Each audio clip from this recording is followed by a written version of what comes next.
This presentation of the Screwtape Letters brought to you by ForestFarmFoods.com. Forest Farm Foods is perpetual food from sustainable green, no-till agroforestry. Support ForestFarmFoods.com with a small donation today.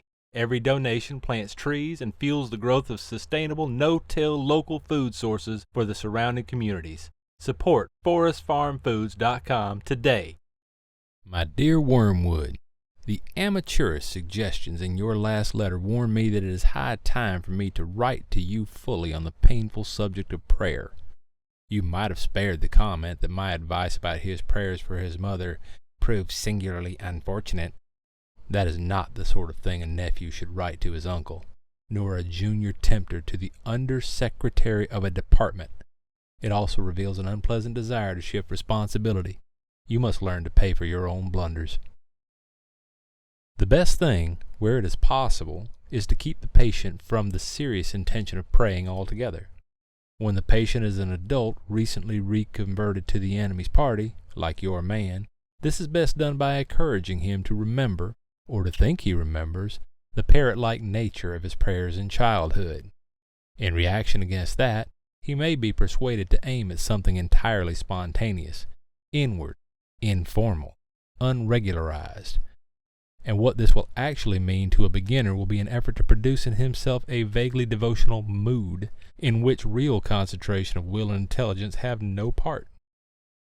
One of their poets, Coleridge, has recorded that he did not pray with moving lips and bended knees, but merely composed his spirit to love, and indulged a sense of supplication. That is exactly the sort of prayer we want.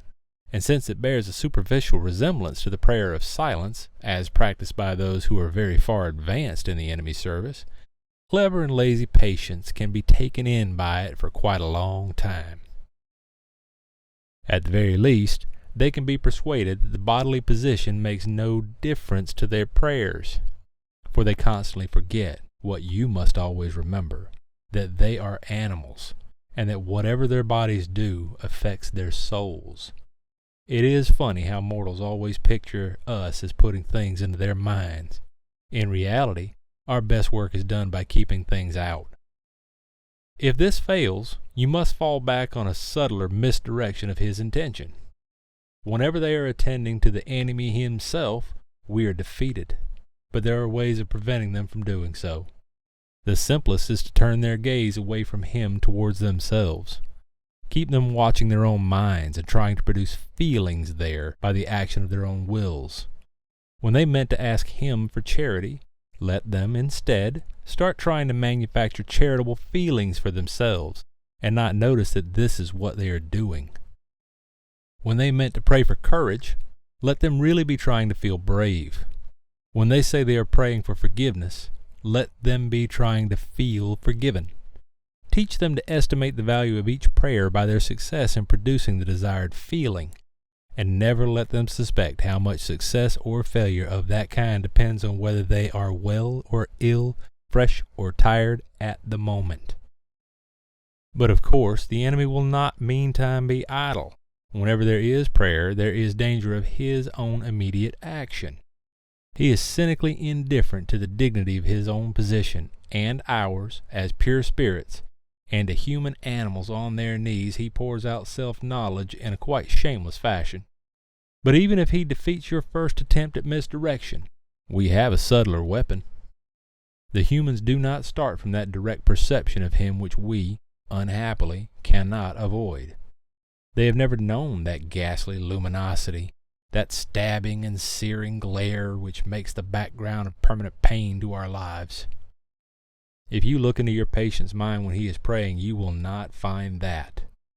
If you examine the object to which he is attending, you will find that it is the composite object containing many quite ridiculous ingredients. There will be images derived from pictures of the enemy as he appeared during that discreditable episode known as the Incarnation. There will be vaguer, perhaps quite savage and puerile, images associated with the other two persons. There will even be some of his own reverence, and of bodily sensations accompanying it, objectified and attributed to the object revered. I have known cases, where what the patient called his God was actually located, up and to the left at the corner of the bedroom ceiling, or inside his own head, or in a crucifix on the wall. But whatever the nature of the composite object, you must keep him praying to it, to the thing that he has made, not to the person who has made him. You may even encourage him to attach great importance to the correction and improvement of his composite image, and to keeping it steadily before his imagination during the entire prayer. For if he ever comes to make the distinction, if ever he consciously directs his prayers, not to what I think thou art, but to what thou knowest thyself to be, our situation is, for the moment, desperate.